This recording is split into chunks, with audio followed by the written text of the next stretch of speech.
why I invited you is you're a very thoughtful and smart, might I add, person. Oh, thank you. Thank you. That on top of that is very open. Is that the right thing to say? You're open? Yeah, I try and be open about myself and my feelings and try and not just judge other people too harshly, not say, I've never felt that thing before, therefore you cannot be feeling that. Yeah, but also Yeah. like open-minded as in, I feel like you don't really make your opinion on someone before you actually meet them.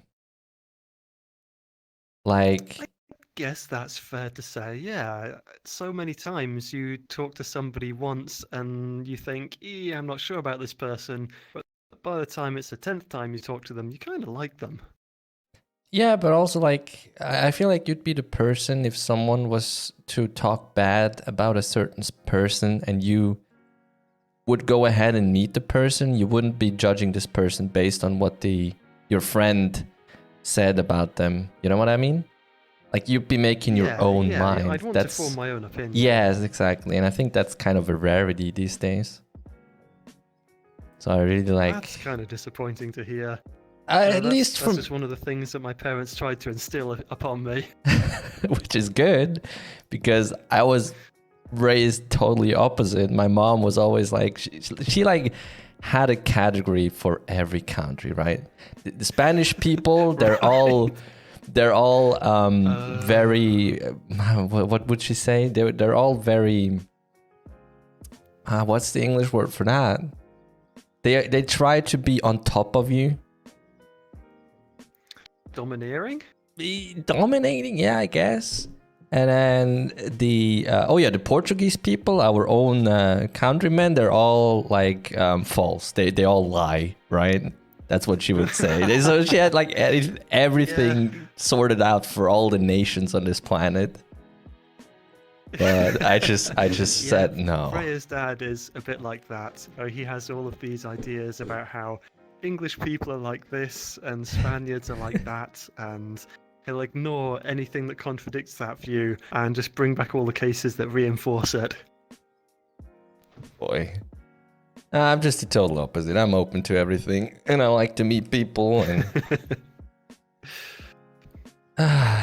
well, it is how it is. But I guess now that the whole corona is a thing, right? Actually, I'm curious. Hmm. What's the situation in the UK? I don't know what you guys are doing over there right now about it. I'm actually quite enjoying the apocalypse. It's really pleasant. No, Apocalypse. the sun is shining. It's been really warm every day. Excuse me? There's been almost no noises from like not trains, planes or cars Yeah. on the road. You get a few people walking along the pavement, but they're always friendly. They'll wave to you, say good morning, that kind of thing. Hmm. The shops aren't too busy, which is nice because normally they're kind of heaving with people, and it can be a bit hard to get what you want when you have these three people stuck in the middle of the aisleway chatting to each other, and you Oh. think, oh my goodness, you can do that whenever you like. But With their yeah, cards being it's distributed the worst possible way so you can't pass them, of course. yeah, Yeah. exactly, yes. But yeah, it's pretty good. In all seriousness, yeah, it can sometimes be irritating getting food because they only allow a certain number of people in shops at a time. Yeah. So the smaller shops, like corner shops, you might only have one or two people in there allowed at once. And outside of that, you just got to queue up and wait with a big 2 meter gap between you until you're kind of waved in and can get your turn. So there's But actually someone standing on the door waving you guys in. oh yeah, yeah. They'll Alright. have security on the big stores, like the actual store security, or on the smaller stores, it'll be just a cashier who's Okay. on break and now they're on guard duty. Yeah. All right. So how long do you like usually wait when you go shopping these days? I don't know. It depends. I've not figured out the times yet, and I think most other people haven't either. You know, you'll walk past a store at say midday, and there might be 10 or 15 people there. You walk back 10, 20 minutes later, and there's nobody there. So it changes really quick. Okay. Yeah, I mean it's a new situation after all. So Yeah, and exactly. you like, is there any regulations that have been made, like in the sense of probably a lot of stores have closed, I guess? Yeah, any store which sells non-essential things has to shut. Yeah. So the only things that can stay open are pharmacies, supermarkets, corner shops, petrol stations, that kind of thing. So pretty much the same like we have it here. Yeah, and you're not allowed out, you're not meant to go out more than twice a day, once for exercising and once if you need to go to a shop. And you're meant to only get as much as you can at once, not like go every day because you need to go shopping for milk one day and bread the next and eggs the day after. Get it all at once and then just minimize contact with everyone. And I think other than that, groups of more than... In fact, no, they changed the rules the other night. You're not allowed to meet anyone outside. If it's people from your own household, then you're allowed to go walkies with them or cycling or whatever. But otherwise, you're not meant to be within 2 meters of one another. Now, I guess I know where Germany has their ideas from, because we have the exact same rules. Except we're allowed to go outside as many times as we want. And you say you're only allowed to go outside twice. Is there someone to check that? No, of course not. It's all just an honor system. And admittedly, we've kept to it, and it hasn't really impacted us in any way. But at the same time, we might say, go out walking and then go to one store. No, we can't get the stuff we want there. They're out of eggs. So let's go to another store that's half an hour away. It's not like it's a problem at the moment. Yeah. Okay. Well, yeah, that's another story. Like, the shops are empty. I mean, I haven't seen toilet paper on the shelves for 3 weeks now. We found toilet paper. There's so many shops in walking distance of us because we're in a pretty built-up city. So same. But yeah, we just go to different places, and we same here. We have plenty of even stores. Sorry. There's even hand sanitizer and antibacterial wipes on the shelves in small quantities. Okay. No, because here we have. I mean, I live very in the center of the city, and every single shop hasn't had toilet paper for the past 3 weeks. Wow. I'll tell you that. So, but I feel like it's a German thing, because I know that in France they're all out of red wine and condoms. Yeah. That's not even a joke. That's a thing. Over here, after the hand sanitizer and antibacterial wipes disappeared, it was eggs, flour, and bread just gone. Couldn't find any for about a week, and then they slowly started coming back. I see. So flour, as in the flour that is used to bake, I see. Yep. I see. Okay. Good. I was because it's the same word. It's a bit weird. It is. It's tricky, is English. There are too many words that sound the same and are spelled different, or are spelled different and sound the same. It's a right pain at times. But true. You can usually work out by context. But that's something I was wondering, because some countries such as Spain and France, they have they're, what would you say, prohibited to go outside without a permission. And you say you are... Really? Yeah. They're they need a paper that, or like they're either allowed to go outside for work if they have a permit from the work that says he has to work, or if they get a paper that says they're doing grocery shopping, they're doing something that is allowed to be outside. They need a permit. But is there anyone enforcing that and checking it? Yeah. Even in other Discord servers, even from people that live in the UK, they say that they get checked by the police sometimes. And it's the same in France, same in Spain. I know people from France and Spain, and they tell me, the police does check them. Yeah. We actually saw some police officers a couple of days ago when we were walking around the nature reserve. Probably the first police I've seen on the street around here in I don't know, years? Mm, They don't normally walk around much. There's not much to see. okay. Yeah, but apparently they are like. So the guy from the UK said that the police. He was in his car, so he was driving the car, and the policeman asked him, "Well, what's his business? Why is he outside?" Apparently. So that was interesting. Okay. But yeah, I was wondering Yeah. because I know you're a sporty man, right? Very good looking and very fit, and you like running a lot. So I was wondering if you're still allowed to do that, but apparently you are.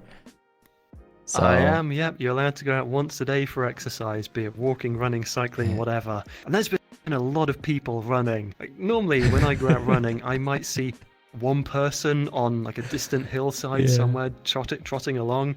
But now there'll be 4 or 5 people I see going around at the same time as me. And it's weird. Very weird.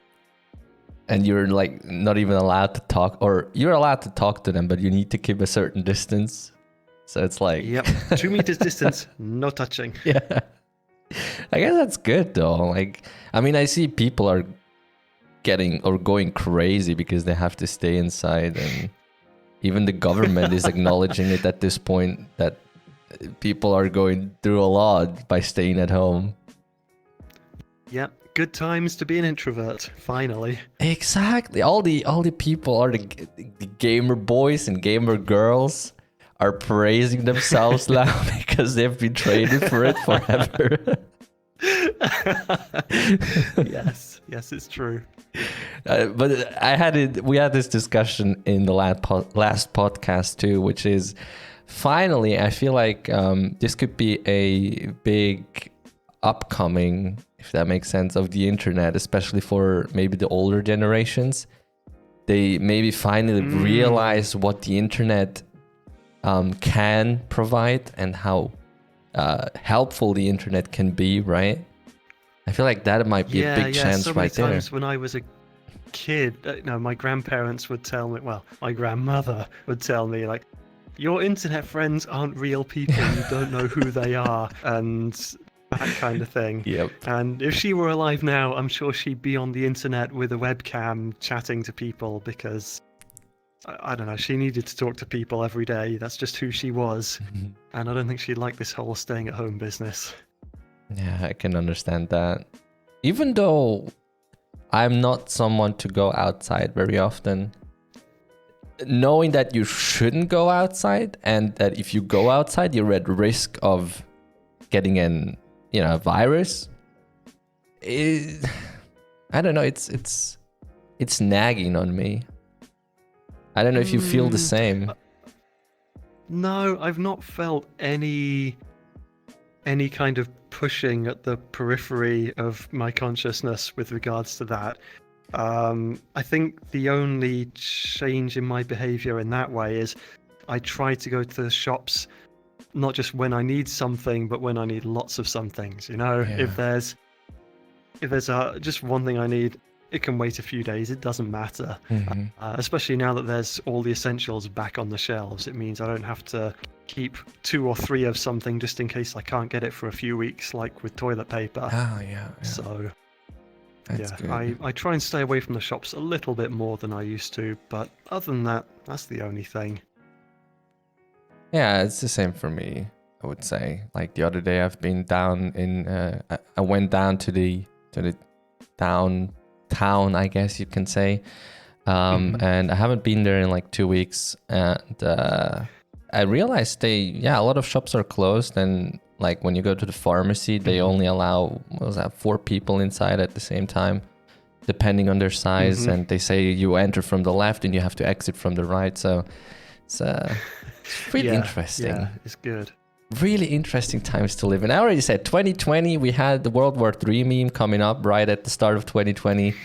We have... Yeah, that was a long time ago now. Right? It feels like it's forever, but it's just been like 3 months. And we have coronavirus, and we're not even half a year in. So that's crazy. But as weird as it might sound, it's a funny year. I'm enjoying it. Yeah, I'm liking it a lot more than last year for a number of reasons. And I'm thinking that this might be some kind of tipping point, like you know, like tectonic plates in the Earth's crust, the way they kind of keep building up pressure and pressure and pressure, but they don't move until suddenly they just do jump next to each other and they move by a few meters. You get this massive earthquake, Yes. and then they're moved and they settle until the energy builds up again. I feel like there's been this cultural energy building up in Western society for the past several decades, and nothing was actually moving, and maybe this is a cultural earthquake that we're going through right now. And I think that once all this corona stuff has gone away, we're going to be like in a slightly different position from where we were before. I wonder if things like working from home will be a lot more normal. I think a lot of companies are realizing that you don't need to have meetings in person. You can do them by webcam and it works just fine. You don't need to have that expensive office open all year round with all the heating and cooling and electricity requirements. You can have people working from home if they're happy with it. And maybe people were worried about working from home, but now that they're trying it for a while, they think, yeah, this is great. I kind of like not having to catch the train in the morning. So I think there's a lot of ways that our society might change in sort of little bits and pieces that might not seem significant on their own, but when you take them all together, we kind of shifted a few meters from where we were this time last year, is what I'm thinking. So, like a small cultural shift is what you're thinking. Mm-hmm. Yeah, I think this is going to have a lasting impact on our culture. I don't think it's just going to be 6 months from now and it's like it didn't happen. I think this is going to leave a mark. For the better or for the worse? Well, I don't know if it'll be better or worse until you've run simulation of reality forward quite a long ways, because who knows when the next pandemic will be. Maybe there's some guy in Australia eating kangaroos right now, and little do we know he's contracting some weird form of Ebola romavirus, and that's going to wipe out humanity. But thanks to Corona, we're all kind of quite practiced at this kind of keeping away from each other, and people are keeping masks in their house, and they don't feel ashamed or anything or embarrassed about using them in public. And maybe Corona is going to like save humanity. Who knows? Who knows? That's a interesting thought that I've been kind of following myself. Also, one thing that has been somewhat bothering me is the countries in the EU. They have all closed their borders without even asking permission in Brussels. And when our Bundeskanzlerin, which is like our head of state, head of country, whatever you want to call it, was asked if she thinks that the borders are going to be open again after the corona crisis, she said, I hope so. She didn't say yes. She said, I hope so. So that's interesting. Yeah, right. And not just that, but a couple of other things, like you said, with working from home, and it could be really a cultural shift for the better or for the worse. But in any way, it'll be interesting to see what happens after the crisis. Yeah. I don't know if you've noticed this where you are, but where we are at least, every time a car goes past us, we think, oh man, that car smells really bad. I wonder what's wrong with it. And then the next car will go past a few minutes later and you think, man, that one stinks really bad too. And then you realize like 5 minutes into the walk, oh wait, all cars smell awful. And we just never noticed before because the whole city stank, because it's just a city and there's constant traffic all day and night. And we're used to the smell. And maybe now that so many people are not driving as much, people will realize that cars really do kind of have an effect on the air quality, and it's actually quite nice if we all drive just a bit less if we can help it. And it would be nice if that would shift people more towards driving less or getting an electric car next time instead of another petrol one. Who knows? But it could accelerate things in that direction. That's interesting, because I've been asking myself the other day when I was walking outside if for some reason the cars smell worse, because I've been witnessing the same, and now that you tell me this, yeah, it makes sense. And also, I've got my hands on the Pixel 4, the Google Pixel 4, which has a astrophotography functionality, which is, by the way, it's phenomenal. No I can show way. you pictures later. Yeah. And I feel like, so I've been obviously looking at the stars more often these days, but I've been doing it every now and then anyways. And I feel like for me, living in the middle of the city, I feel like I can see the stars better these days, because It wouldn't surprise me. there are still a lot of cars driving, but it's definitely less than what it used to be right now. There's also the whole issue of airplane contrails. Yes. I remember several years back when that volcano in Iceland with an unpronounceable name, the like destroyer of reporters the world over because nobody could say it. Yeah. When that thing erupted and just grounded air travel across the whole of the northern hemisphere for a couple of months, it was really interesting how nice and bright the weather was, and how you didn't just get these kind of row after row of contrails just leaching all the light out of the sun. And now that's happening again. Air travel is really rare. Saw an airplane a few days ago and thought, wow, I've not seen one of them in a while. I don't see one of them every day now. And there's no contrails in the sky, and the sky is really nice and clear all the time. And I wonder, how much of an effect does air travel have on, say, farm yield? Is that something measurable? Is that something that farmers could go to airlines and say, hey guys, we've noticed that we have a 5% increase in yield when there's no planes in the air. Could you maybe give us compensation for what you're taking from us with your air travel all the way? And probably can't work anything like that out concretely, but it's another one of those weird coronavirus effect thoughts.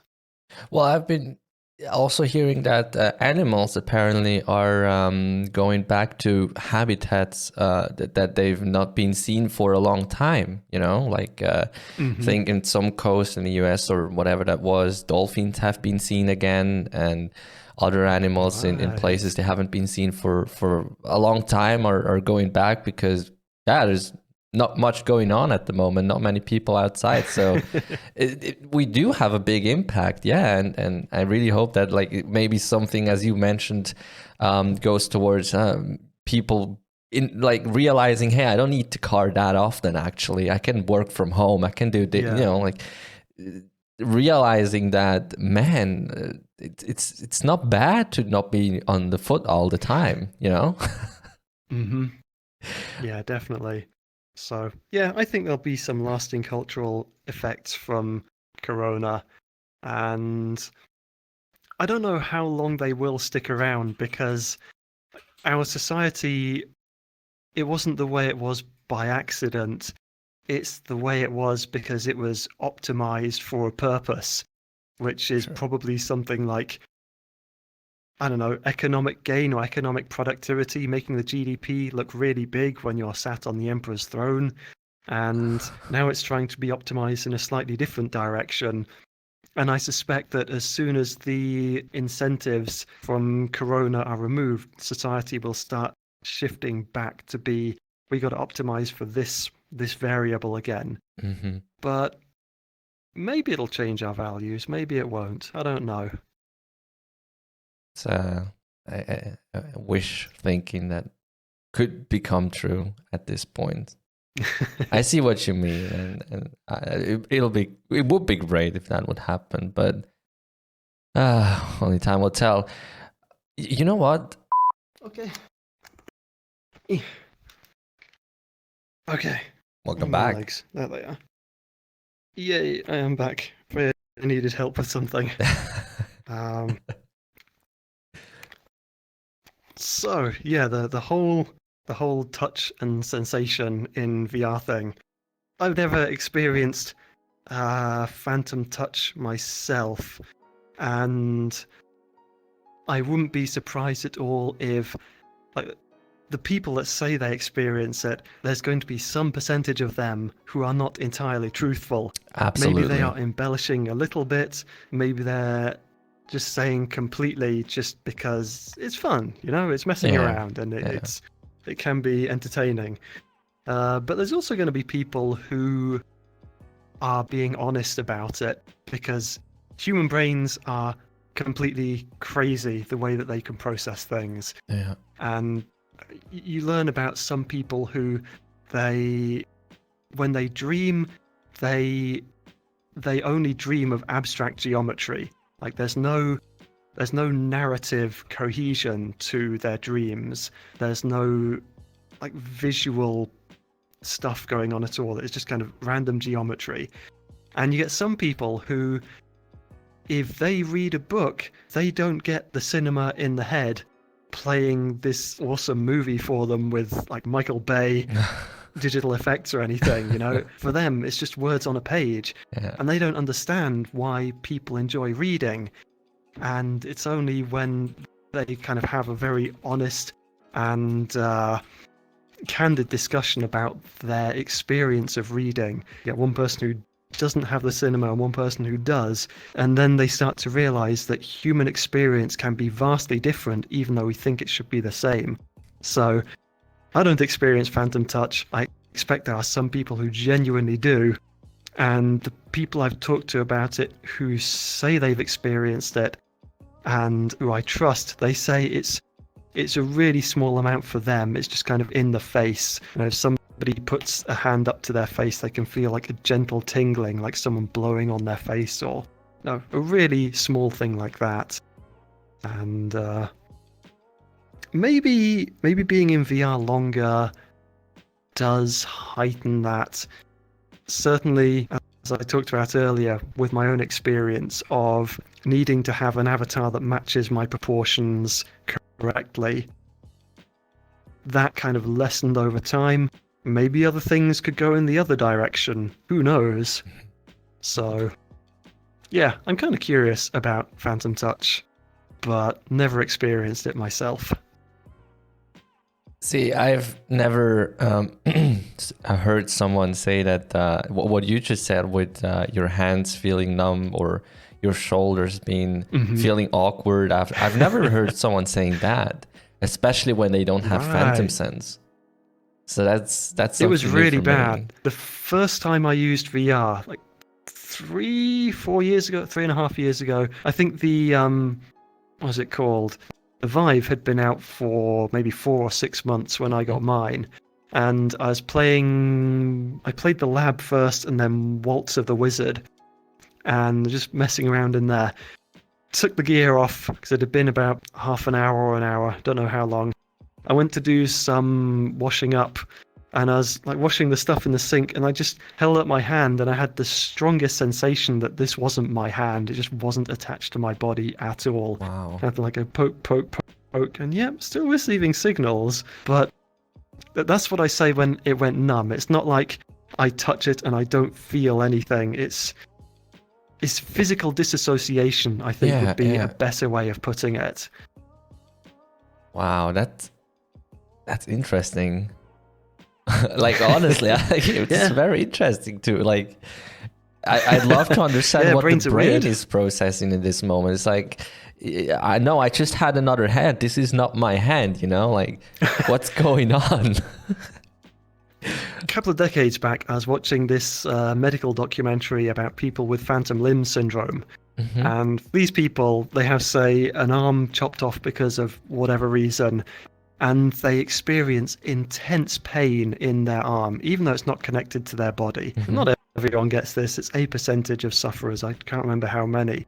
And some people said it felt like it was on fire, or it was plunged into icy water, or it felt like their hand was just constantly gripping so hard it was hurting. And this medical documentary was exploring this new therapy for these people called a mirror box, where you have a box in front of the person which they kind of put their head right up against their nose, and their nose right up against the edge of this box, or in the middle of it. So to try and explain more clearly, there's a box which has two sections in it with a mirror in between the two sections. And it's set up so that if you sit in front of it with your face in the right position, you can say, put your left hand into the mirror box and you can close your right eye. And from the perspective of your left eye, it looks like you have two hands inside the box because one's the mirror image. Yeah. For the people who are suffering from phantom limb syndrome, they got them to sit down in front of this box, put their hand in there, and they would move their left hand and also imagine that they were moving their right hand. Mm-hmm. And people reported almost instantaneous relief from the symptoms of phantom limb syndrome.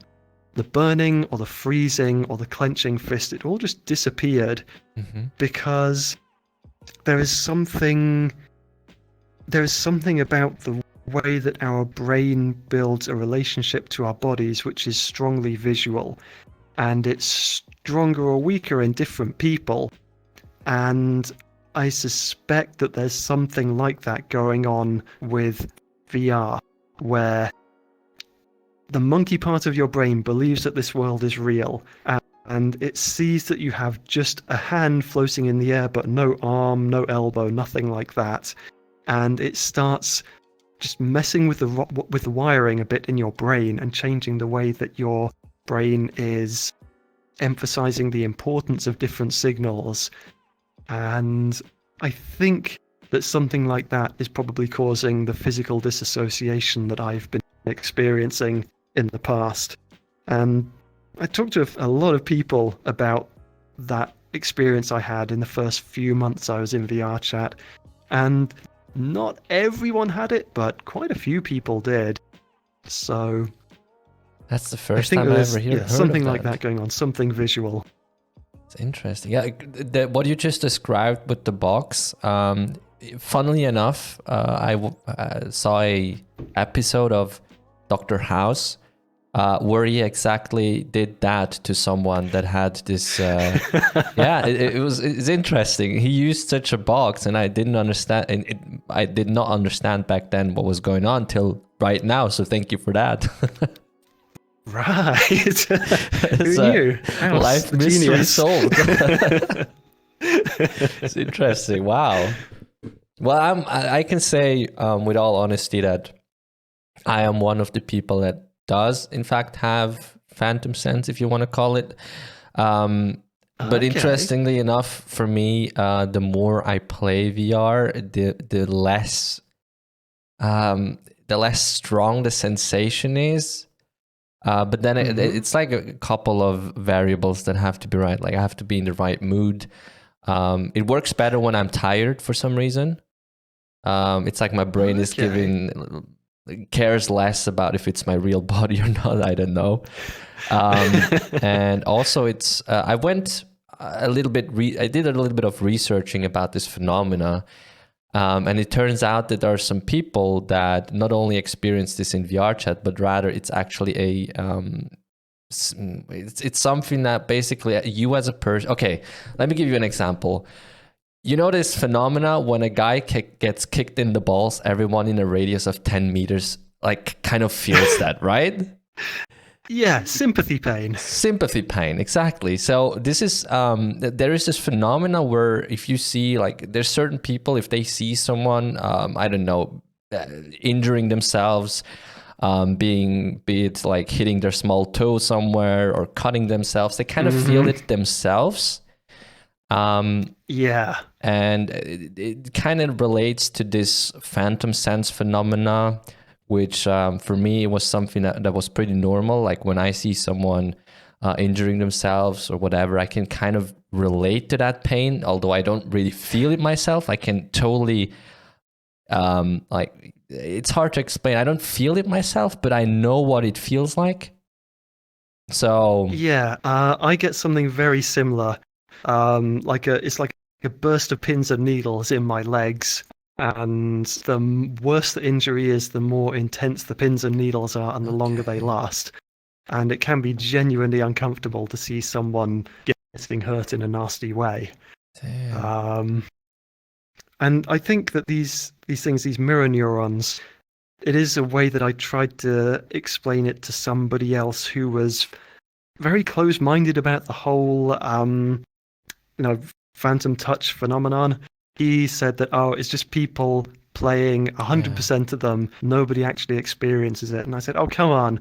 We have mirror neurons. We have sympathy pain. We have already this this existing case where observing something which is not happening to you physically can influence you physically. So is it truly impossible that phantom sense is real? And I'd like to think I nudged him a little bit towards the, well, maybe not everyone's lying side of things, but who knows? I feel like there's a lot of people that are pretending to have it, but I think there's genuinely people that have it, including myself. Again, although I don't know, some people go out of their way and act like if you touch them, they will burn immediately. Whereas for me and a lot of people, as you said, that I believe that do have phantom sense, they describe it more as a like blowing sensation or kind of tingling. That's what I get as well. So I don't know.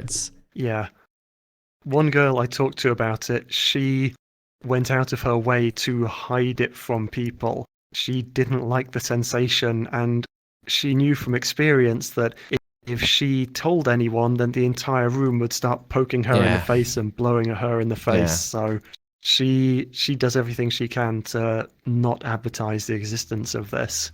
Yeah, I usually don't advertise. I mean, you don't need to not advertise it, just don't talk about it.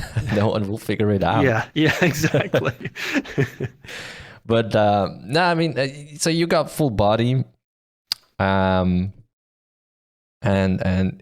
again, you can tell me if you don't want to talk about it, it's fine. But you also found your big love here in VR chat. Yeah, that was unexpected. I went into VR chat because me and a buddy, we've been talking about the internet of the old days, like the internet back in the 90s, where it was complete Wild West. Every web page was completely insane. There were no standards. There was no expectation of how things should work. And you go into a community. Some people would be fantastic, great, nice to know you. Some people would be horrible, like, whatever. And I was telling him I felt like the internet had become too homogenized. You go to Reddit and you go to YouTube and Twitter or whatever, and although the communities probably feel very different when you're inside them, there's a lot of shared cultural values and expectations for how people should behave, which are universal pretty much to all the big platforms on the internet. And I just wanted to go somewhere weird and different that recaptured the kind of frontier spirit of the 90s internet. And this guy from Scotland, he said, you've got VR, right? Yeah, okay. We should go to VR chat. So that was before you ever went to VR chat? Yep. The only reason I went there was because this crazy Scottish guy recommended to me that I go there because it would be entertaining. And we got VR chat, we found avatars, we did mic tests for each other, went around a couple of different places, and just didn't talk a lot the first evening because, it's kind of intimidating when you're the new guy in town. You don't want to be that stranger who's doing everything wrong. Especially with that visitor tag. Yes. Eventually, though, we found a group of people who weren't, well,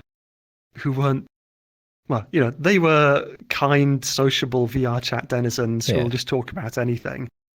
And we talked to them for a bit, and they kind of showed us the ropes, talked about the new user Steam tag and all that kind of thing, how to get close to people because you can turn off the comfort distance thing so that you can actually get close and see people.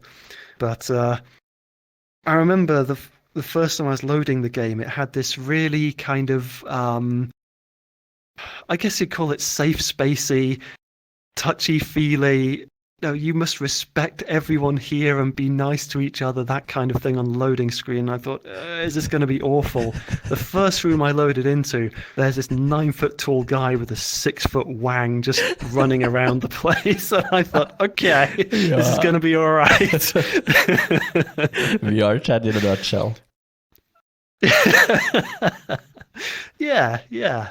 And my buddy I was with, he kind of bounced off. He never played the game again. But there's just something that kind of kept poking me in the back of my mind, feeling like I should hang out here. And I did. And just kind of talk to people. And yeah, over time, I don't even know how the individual steps happened, but just piece by piece, I went from, this is a slightly weird place I like to hang out to every now and again, to, okay, this is intense emotion developing here for this other person. And yeah, I never imagined that would happen for me IRL, let alone in VR chat. Very weird experience, though, to have gone through that. It'll be something to tell the grandkids. I mean, at least they can't call you boomer. Language. But what do people around you say if you say, yeah, I met her in VR chat? And I guess you also have to describe what VR chat is. Like, I mean, I know for myself. That's the thing. You adjust your response to the audience. If I'm talking to people who I don't know, I'll say, oh yeah, we met online. And that has the benefit of being both truthful and they don't think it's completely weird. Which is interesting because 10, 15 years ago, if you said, oh, we met online, that would be really unusual. Nobody did that back then. But nowadays, people seem pretty accepting of it. Really? But if it's more gamer people who are kind of into that gaming culture, if they're friends or family, then I'll just tell them straight up, yeah, we met in VR chat. And it's an interesting conversation describing what VR chat is, because every time I try and describe it to someone, I feel like, you know that story about the three blind men in India who are shown an elephant and they have to kind of touch the elephant and describe it? And the guy with the tail says, oh yeah, the elephant is like a rope.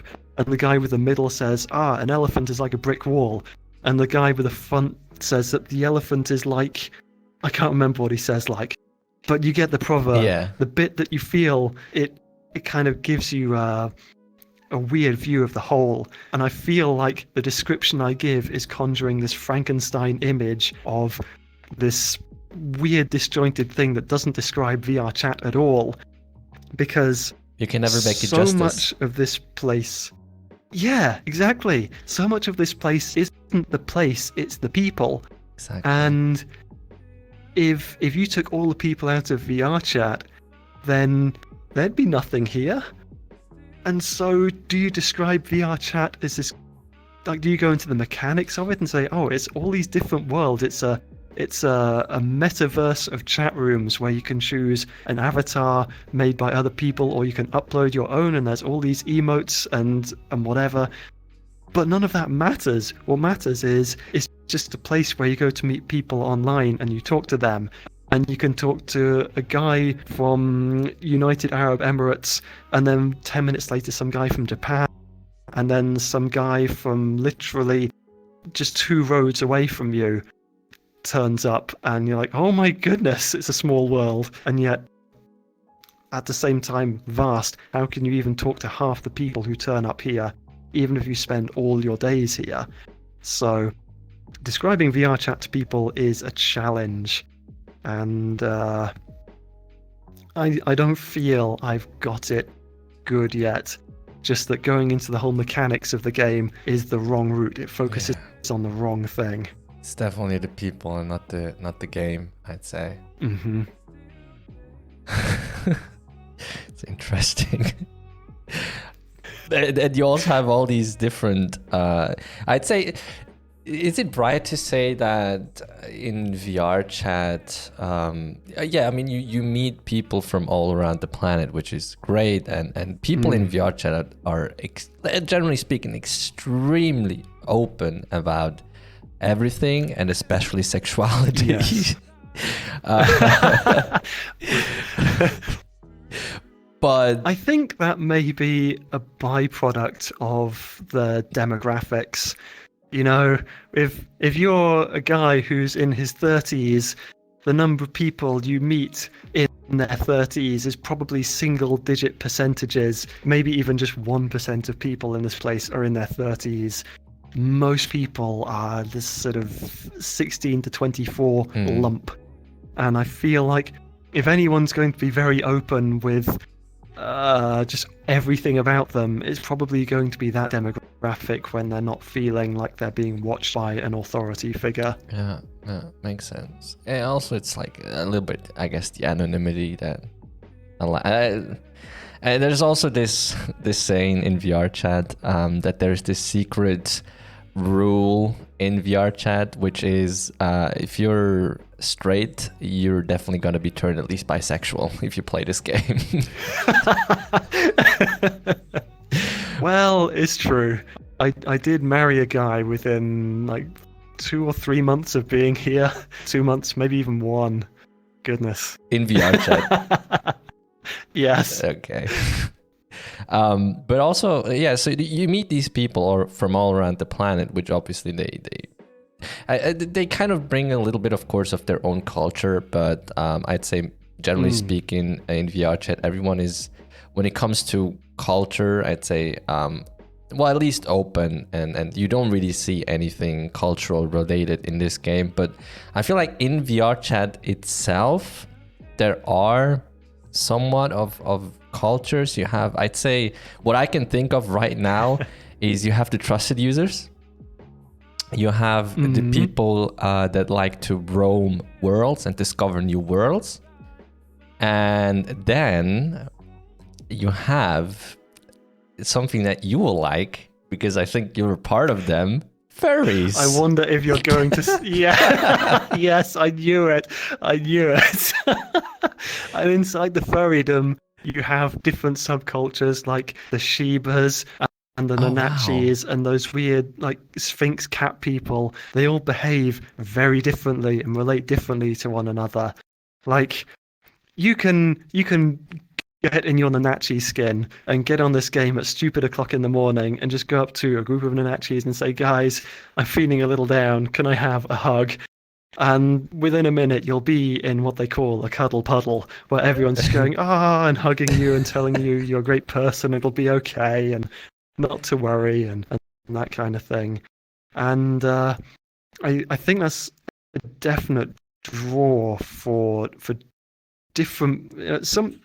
There's a thing where people like to have this sense of belonging to a group, and if you're in an Nanachi avatar or a Shiba avatar just because you thought it was, for whatever reason, and then you get a really positive, warm reception from complete strangers because of the way that you look, it's going to leave you really well disposed towards that group of people. And I think that's why furry fandom is so sticky for the people that get into it, because for so much of their life it's this kind of atomized society where you don't really get close to each other or talk about anything personal very much.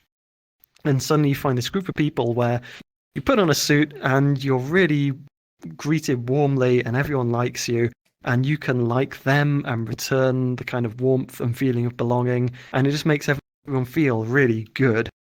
But yeah, there's definitely distinct subcultures in VR chat, and I think it's fair to say that everyone is a descendant of like the broader internet subculture or internet overculture. That you won't get many people here who won't understand memes, who won't know what Harambe is or whatever. I don't know what Harambe is. You know? Oh no! No! Tell me you know Harambe. No, I have no idea what that is. Okay. Okay, that's a headshot to that point, so never mind. But I know memes, if that helps. Yeah, we all know memes here. By the way, what is the oldest, or what age is the oldest person you know you've met in VR chat? Because the oldest person I met claimed to be 44, and she did sound pretty old, in fairness. It's got to be in the 40s, yeah. 43, maybe, something like that. Yeah. And there's people that apparently met people that are 60 plus. I bet, though, that they are, if not programmers, then at least in some kind of engineering discipline that makes them want to, keep up to date with new technology and that kind of thing. And my granddad was like that. He was the first person I knew who had a computer, first person I knew who had the internet. He taught me some of the basics of programming just because he was really curious about it. Yeah. He liked learning and exploring things. Great. And I can imagine there's people like that in VR chat. Yeah, probably. But I'm like, to be honest, I'm still curious about the furry culture. I've been curious for some time. So you say, like, I get this because I every time I see furries, is it okay to call them furries, or is that like I doubt they mind. Okay, then let's call them furries. So every time I see furries, they're very friendly, right? But I always get this feeling that because, like, I don't care. Like, there's people that hate on furries. I'm not one of them. I couldn't care less what what culture you belong to. But I feel like when I start approaching a furry, because I don't have a furry avatar myself, I feel like they're kind to me, but they're keeping their distance. Is that a thing? Do you actually have to have a furry avatar to, like, properly, I'd say, interact with them? I don't know. I mean, does Wolfboy count as furry? Is this a furry avatar? I don't. Well, I mean, even Freya says that Wolfboys are not furry. Yeah, I would agree with her. But you already are kind of like in the culture, right? So they know you. Yeah. Well, I got into the culture by accident, right? Because a friend of mine, Nico from Denmark, she found me this little zombie Nanachi for Halloween, because I've been looking for a Halloween avatar, and she found this cool little avatar that had all these kind of cuts and stuff on it. I started using that avatar just because I needed one for Halloween, and I've been too busy talking to random people on the internet to find a Halloween avatar. But I don't know, something about it worked really well for me, and it was the first time I could use an avatar that wasn't the same proportion as me, and it didn't give me any bad effects. It just kind of I felt like my brain just decided I was kind of putting my hands inside these really long gloves, and that's the way it was mapping the avatar to me. Okay. So that was nice and novel, and I was just using that for a little while, and I bumped into a couple of Nanachis, and they were just incredibly friendly and talkative. And then it happened again, and I kind of thought, okay, it's probably because of my avatar, because they were remarking on the avatar as well. So I don't know if you need to have an Nanachi avatar to get in with a group of Nanachis or Shiba with Shibas or whatever, but I don't know. I think it's just one of those in-group signifiers where if you don't look similar to a group of people, and they will assume that you have a slightly mismatched set of values relative to them, and that you probably will be more, there'll be more friction getting on with you than somebody else.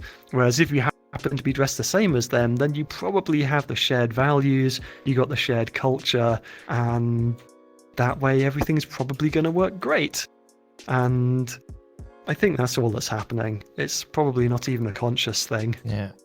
But I guess if you'd start talking with them, they wouldn't like mind and like be like, dude, sorry, you don't have this avatar. I can't talk to you. No, I've never seen anything like that happen. How is it between the different? You said there are different cultures in between the furry culture. How is it? Yeah, like, do you guys there's different furry subcultures. Do you guys interact with the other? Like you said, you are the you have the Nanachi. You interact with the cats things or whatever that was. Yeah. There's been times where I've been in a Black Cat. The Black Cat being the restaurant, not inside a literal black cat. But I've been in worlds where there's been Nanachis and Shibas and whatever the Sphinx people are, and they're all just talking and everything's fine. And I've never had one of the other subcultures give me grief because I'm dressed the wrong way. So I don't imagine that would happen. Okay. Whereas on the other hand, I have been given grief by people for using, I think before I went Wolf Boy, I was someone else who looked more similar to yourself. You know, it was just a guy and there were no ears, no tail or anything like that. I think I remember that. And people gave me grief for that. Like 2 different occasions, people just were hurling casual insults at me because, I don't know, I guess I was dressed wrongly. I don't get why. No, it's the people. When I have a female avatar, you know, usually everyone has a female, or most people have a female avatar. You'll encounter those people that be like, "Oh, what? You a fucking trap? Oh, you're in an anime cat girl." And this is now I have a manly, male main avatar, and what people call me now is constantly they call me e-boy. So they'll always, that's what they call me. They'll always find something, and you can be a furry. They call you furry, e-boy, e-girl, e-thought, trap. They'll always find something. So I wouldn't worry about that. Yeah, that's one of the nice things about VR chat is that 98% of people are just the nicest people you've ever met. And the people who aren't the nicest people you've ever met, it's really easy to ignore them. Yeah. When I first started, I think I maybe got a little bit hurt by it when people said mean things about me. But now it's fine. You can just ask them, "Hey, do you mind being decent?" Or "What's up, man? Why are you giving me grief? What's wrong?" And a lot of the time they'll start talking and they're actually just going through some stuff and they vented. And it happened to be in my direction. It was nothing personal. And the people who carry on being assholes, it's fine. You just block them and it doesn't matter. Yeah, especially, I can assume, especially when they talk to someone like you. You have this aura of relaxation around you. Like your voice so soothing. It's like, no, really, it's like really nice talking to you. And every time I join you or you join me, in a matter of minutes, there's 10 people surrounding you. I really, really like that. I don't know what to say to that. It's the truth. But Draxis, dude, thank you so much for your time. Really appreciate it. It's a pleasure, my friend. We need to talk more often. Oh my God. Be happy to do this again sometime.